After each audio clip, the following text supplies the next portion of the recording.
Olá, a paz do Senhor Jesus, aqui missionária Jária falando. Eu quero começar com você, com a sua participação, um estudo a partir da carta que Paulo escreveu a Efésios, a carta que Paulo direciona a Timóteo, que era o pastor daquela igreja, no tempo desta carta, quando esta carta foi escrita, Paulo escreve essa carta para Timóteo, pastor da igreja de Éfeso, e para todos os irmãos ali daquela igreja. E Paulo vem trazendo ensinamento importantíssimos para esta igreja e para Timóteo, que era um pastor que Paulo preparou e Paulo escolheu para aquele tempo estar cuidando da igreja de Éfeso. Nós vamos estudar pausadamente, nós vamos pegar por pontos importantes, não vamos pegar o capítulo inteiro. A minha Bíblia, os capítulos são divididos por temas. Então, nós vamos trazer temas por temas de cada capítulo e assim nós vamos caminhando na leitura da carta que Paulo escreve a Efésios.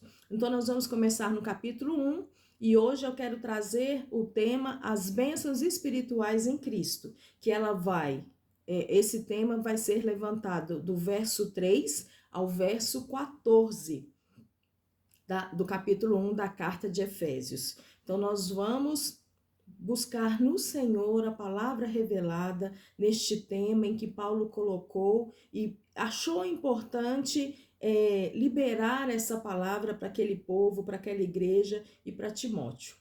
Então, aqui, o primeiro ponto que Paulo relata aqui no verso 3, ele diz que Deus Pai de Jesus, Deus, que é Pai de Jesus, nos abençoou com todas as bênçãos espirituais nas regiões celestiais.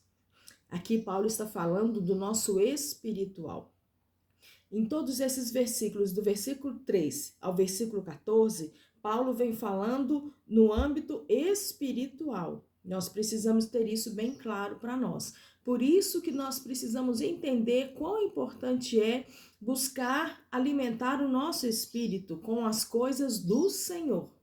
Dentro de nós existe uma batalha constante todos os dias. A nossa carne, ela batalha contra o nosso espírito.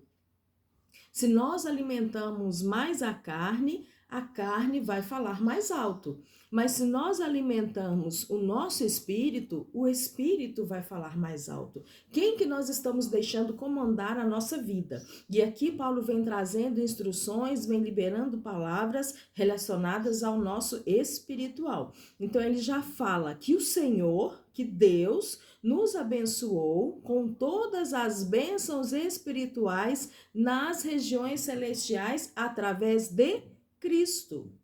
Então, nosso espírito, ele recebe bênçãos espirituais nas regiões celestiais. O nosso espírito, ele é alimentado através de Deus, quando nós permitimos. Quando há uma permissão da nossa parte em que Deus, o seu Espírito, o Espírito de Deus possa trazer algo para nós e nós estamos prontos para receber, o Senhor vai mandar coisas importantíssimas para o nosso espírito. E isso Paulo vem relatando aqui. Ele diz aqui que no verso 4, antes da fundação do mundo, Deus nos escolheu nele para sermos santos e irrepreensíveis diante dele. Antes da fundação do mundo, antes de Deus criar o mundo, antes de Deus criar Adão, criar Eva, ele já tinha nos escolhido para sermos santos e irrepreensíveis. Assim era com Adão e Eva no início, antes da queda. Eles eram santos e irrepreensíveis e a terra estava debaixo dos seus pés. No versículo 5, em amor nos predestinou para ele, para sermos adotados como seus filhos por meio de Jesus Cristo, segundo o propósito da sua vontade. A vontade de Deus é que nós fôssemos filhos dele, adotados, porque ele tem o filho, um único filho, unigênito Jesus, mas nós somos filhos adotados através de Cristo, e nós vamos viver segundo a vontade dele. Dele quem? Deus. Para o louvor da glória de sua graça, que ele nos concedeu gratuitamente no amado, em Jesus. Através de Jesus, o Senhor nos concedeu graça. Através de Jesus, a glória do Senhor vem sobre a nossa vida. Através de Jesus, nós vivemos o propósito pelo qual Deus nos criou. Através de Jesus, nós podemos ser santos e irrepreensíveis. Através de Jesus. Através da cruz. Através do nosso entendimento de quem é Jesus na nossa vida, de quem foi Jesus no passado, de quem é Jesus hoje e de quem vai ser Jesus eternamente. No verso 7 ele diz: Nele temos a redenção pelo seu sangue, a remissão dos pecados, segundo a riqueza de sua graça. Em Jesus, nós temos a redenção, a remissão pelos pecados. Através do sangue de Jesus, nós somos rendidos. Através do sangue de Jesus, os nossos pecados são remidos, segundo a graça de Deus. A graça de Deus, a graça de Jesus, a graça que nos é revelada, ela nos dá a condição de sermos rendidos, de sermos salvos. Ela nos dá a condição de que nossos pecados sejam perdoados. No versículo 8 ele diz que Deus derramou abundantemente sobre nós em toda a sabedoria e entendimento. Deus derramou sobre nós, sobre o nosso espírito, abundantemente. O que é abundantemente? A vontade, muito, muito, muito. Toda a sabedoria e o entendimento. Deus derramou sobre nós, sobre o nosso espírito, toda a sabedoria e todo o entendimento. Mas nós só vamos viver essa sabedoria e esse entendimento se o nosso espírito estiver alinhado com o Senhor. Se nós estivermos alimentando o nosso espírito com a palavra, alimentando o nosso espírito indo aos cultos, alimentando o nosso espírito com louvores, com orações, buscando a Deus. Se nós fizermos isso, nós vamos ter abundantemente a sabedoria e o entendimento que nós precisamos. No verso 9 ele diz: Ele nos revelou os mistérios da sua vontade, segundo o seu propósito, que ele apresentou em Cristo. Então Deus, ele revelou a nós os mistérios da sua vontade, segundo o propósito que ele tem para nós. Qual é o propósito que ele tem para nós? Qual é a vontade que ele tem sobre nós, através de nós, por nós? Ele apresentou em Jesus. Jesus veio trazendo o que era a vontade do Pai para a nossa vida. Se nós formos lá nos evangelhos, Jesus vem mostrando, ele fala: estou aqui para fazer a vontade do meu Pai. O que era a vontade do Pai? Apresentar para aquele povo o reino, apresentar para aquele povo a salvação, apresentar para aquele povo que Deus tinha preparado para eles. E Paulo vem em suas cartas fazendo a mesma coisa, apresentando, mostrando, direcionando, exortando, para que a gente saiba o que é certo, o que é errado, o que agrada a Deus e o que não agrada a Deus. E aqui ele traz, revela para nós os mistérios da sua vontade. A vontade de Deus é que todos nós sejamos salvos, que todos nós iremos, no futuro, quando Jesus vier, morar com ele. Lá no capítulo 14 de João, o que Jesus fala para aqueles discípulos? Na casa de meu pai há muitas moradas. Eu vou lá preparar a morada. Eu vou lá preparar o lugar de vocês, mas eu volto para buscar para que vocês possam morar comigo. A vontade de Deus é para que todos sejam salvos e vá morar com o Senhor. E ele relata aqui que ele revela os seus mistérios, a vontade dele que apresentou em Cristo. Através de Cristo, Cristo nos revelou a vontade do Pai, de fazer convergir nele, na dispensação da plenitude dos tempos, todas as coisas, tanto no céu como na terra. A vontade de Deus é que todos nós mude a direção da nossa vida. O que é mudar a direção da nossa vida? Deixar de viver no pecado, deixar de viver nas coisas do mundo e mudar a direção da nossa vida para viver as coisas do Senhor, para caminhar com Jesus. Jesus, ele é o caminho, ele é a verdade e a vida. Nós precisamos caminhar no caminho que Jesus deixou para nós, na direção que Jesus deixou para nós, através da palavra, através da Bíblia, através dos homens de Deus que ele usou para nos dar essa direção. Nós precisamos ter esse entendimento. A vontade de Deus é que nós seguimos a Cristo. Porque Cristo veio trazendo a vontade dele, veio trazendo o propósito dele, o que vai acontecer. Cristo veio revelando, Cristo veio curando, Cristo veio trazendo o renovo, trazendo as boas novas para todos nós. E a vontade de Deus é que a gente se converta a nossa mente, o nosso espírito, a nossa alma a esse Jesus que veio cumprir a missão do Pai. No versículo 11 diz: em Cristo fomos também feitos herança, predestinados segundo o propósito daquele que faz todas as coisas, conforme o conselho da sua vontade. Em Cristo nós somos feitos herança, predestinados segundo o propósito daquele que faz todas as coisas. Nós somos predestinados a viver um propósito de Deus, que criou todos nós. Então, ele criou um propósito para cada um. Cada um de nós tem um propósito. Cada um de nós nasceu por um propósito, viveu, permaneceu vivo e está vivo até hoje por um propósito. A cada situação que nós passamos na nossa vida tem um propósito. O sofrimento tem um propósito, a alegria tem um propósito, o ganho tem um propósito, a perda tem um propósito. E nós vivemos segundo o propósito de Deus na nossa vida. Quando nós temos esse entendimento aberto, nós vamos viver a nossa vida de uma forma completamente diferente. O nosso olhar vai ser completamente diferente, porque nós vamos olhar na direção de que Deus está colocando para nós. Nós não vamos ficar perdidos, sem caminho, sem saber em qual direção, em qual lugar que nós vamos ficar, para qual direção nós iremos. Quando nós sabemos que nós vivemos debaixo de um propósito, nós sabemos que a nossa direção é onde Deus colocar, é onde Deus mandar, é onde Deus direcionar. E ele sempre vai nos direcionando. E quando a gente está meio perdido, ele mesmo resolve o caminho. Às vezes a gente fica pensando, ai Deus, eu devo fazer isso, eu devo fazer aquilo, eu devo deixar isso, eu devo começar isso.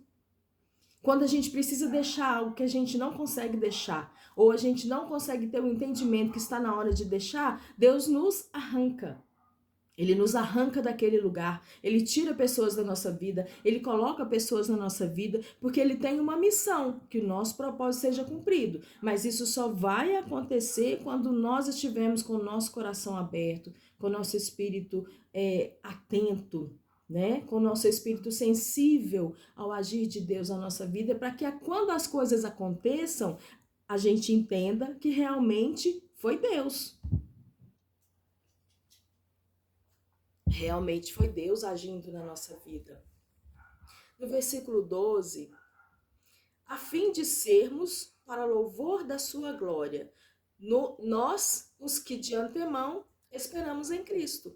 Então, tudo que nós vivemos debaixo do propósito de Deus, tudo que nós fazemos, toda a direção que nós seguimos, tudo que Deus prepara para nós, tudo que nós fazemos em prol de seguir o propósito de Deus para a nossa vida, é a fim de sermos louvor para a glória de Deus. É que a nossa vida, ela tem que refletir a glória de Deus. Todas as nossas conquistas têm que mostrar a glória de Deus, não o nosso poder, porque nós não podemos nada.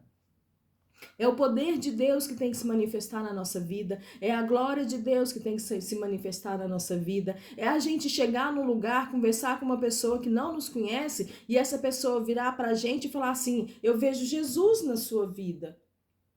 Eu vejo uma luz diferente na sua vida, eu vejo algo diferente na sua vida e eu não sei o que é, mas é algo que me traz paz. Então é o que é? A glória de Deus está sendo refletida através das nossas vidas. Essa é a missão. Fazer com que a glória de Deus seja refletida nas nossas vidas. E para isso nós precisamos ser obedientes ao Senhor e viver o propósito pelo qual Ele nos criou. No versículo 13, nele também vocês, depois que ouvirem a palavra da verdade, o evangelho da salvação, tendo nele também crido, receberão o selo do Espírito Santo da promessa. O que ele está falando aqui? Depois que vocês ouvirem a palavra da verdade, o evangelho, a palavra de Deus, que foi escrita por homens de Deus, homens inspirados pelo Espírito, homens que viveram e caminharam com Jesus. Depois que nós ouvimos a palavra da verdade, o evangelho da salvação, e nós cremos naquilo que nós ouvimos, nós então receberemos o selo do Espírito Santo da promessa. Qual é o Espírito Santo da promessa? Jesus, lá no Evangelho de João, quando ele está ali passando direção, né? Falando com os discípulos sobre o que viria a acontecer depois que ele morresse. Ele foi dando direção, ele orou ao Pai, ele fez muita coisa ali em João. A partir do capítulo 14 de João, Jesus ele foi ali, ele foi, eu não tenho nem palavras, mas foi muito bonito. Tudo que ele veio trazendo ali para aqueles homens. E Jesus ele fala, eu vou voltar para a casa do meu Pai. Mas eu não vou deixar vocês sós. Eu vou deixar com vocês, o Espírito Santo, o Espírito Consolador, o Espírito da verdade, o Espírito que vai ajudar vocês, que vai ouvir vocês, que vai direcionar vocês, que vai alertar vocês, que vai exortar vocês. Então esse é o Espírito Santo da promessa e ele estará conosco até que ele venha. Então, se nós ouvimos a palavra da verdade, o evangelho da verdade, o evangelho da salvação, e nós cremos, temos convicção de que aquilo que nós estamos vendo e ouvindo é realmente da parte do Senhor, nós vamos ser selados pelo Espírito Santo. Nós somos selados pelo Espírito Santo e ele vai nos guardar, nos proteger, ele vai nos deixar invisível no meio da maldade, ele vai nos alertar. Quando nós estamos no meio de pessoas que não são pessoas que conhecem a Deus verdadeiramente, pessoas que não têm um sentimento bom, pessoas que têm sentimento ruim no seu coração, se nós estamos naquele meio, o Espírito Santo ele vai acender um alerta para nós. Ele vai nos dar o discernimento daquilo que está acontecendo. Talvez ele não vai dar um discernimento claro, mas ele vai te mostrar que você precisa sair daquele lugar. Que você precisa parar de conversar com aquelas pessoas, que você precisa falar menos perto daquelas pessoas. Ele vai te acender um alerta que algo de errado está acontecendo ali. Como também se você está no meio de pessoas que também professam a mesma fé que você, que também buscam a Deus, que também tem o seu espírito aliado com o Espírito do Senhor, o Espírito Santo também vai te mostrar que você está ali no caminho certo, que ali é o lugar de você crescer espiritualmente, ali é o lugar de você receber de Deus junto com aquelas pessoas. Então o Espírito Santo, ele nos direciona a todo tempo, se nós deixarmos que ele nos direcione. Isso tudo que eu estou falando aqui depende de que a gente abra o nosso coração, abra a nossa mente, abra o nosso espírito, a nossa alma e deixe Deus agir. Porque se nós não nos abrirmos, nada vai acontecer. Nenhuma palavra, nenhuma promessa, nada vai acontecer. No 14, o Espírito é o penhor da nossa herança, até um resgate da sua propriedade em louvor da sua glória. O Espírito é a certeza de que ele virá nos buscar, porque ele deu a sua palavra, que o Espírito ia ficar com nós até que ele voltasse. Então o Espírito de Deus, o Espírito Santo que nós recebemos, que nos selou, ele é a certeza de que Jesus virá nos buscar. E nós precisamos viver todas essas bênçãos espirituais na nossa vida. E nós só vamos viver essas bênçãos espirituais se nós crermos quem é Jesus, se nós crermos no sacrifício da cruz, se nós crermos que ele vai vir nos buscar, se nós crermos que se nós tivermos fé vai acontecer, se nós crermos que Deus nos ama e deu seu Filho derramando o seu sangue por nós, por amor de nós. Nós precisamos crer nas palavras que nós lemos, nós precisamos crer no evangelho da salvação, na palavra da verdade, e aí nós receberemos todas as bênçãos espirituais. Bênçãos espirituais nas regiões celestiais, derramamento abundante de toda a sabedoria e entendimento na nossa vida, vivendo o nosso propósito segundo a vontade dele, para que através de nós o nome dele seja glorificado, recebendo o selo do Espírito Santo na nossa vida, para que nós possamos ser direcionados por ele, para que nós possamos viver a nossa vida sobre a direção dele, sobre o consolo dele, sobre a exortação dele, que ele possa nos dar o discernimento de tudo que nós estamos vivendo e passando, e tendo a certeza de que o Espírito habitando em nós é a prova de que Jesus virá nos buscar. Aqui nós falamos, então, das bênçãos espirituais em Cristo, que se encontra na carta de Paulo aos Efésios, no capítulo 1, do versículo 3 ao versículo 14. O meu pedido ao Senhor é que essa palavra, tudo que nós falamos aqui, tudo que Deus colocou no meu coração e eu liberei para vocês, essa palavra venha tocar o seu coração, o seu espírito, a sua alma, e que você seja despertado em algum momento que você não se despertou, que haja um despertamento na sua vida, que haja um abrir de olhar, que as escamas caiam e que você possa viver o sobrenatural do Senhor na sua vida. Glória a Deus. E você pode aguardar que logo em breve eu vou trazer a segunda parte do capítulo 1, que vai falar sobre a oração de Paulo.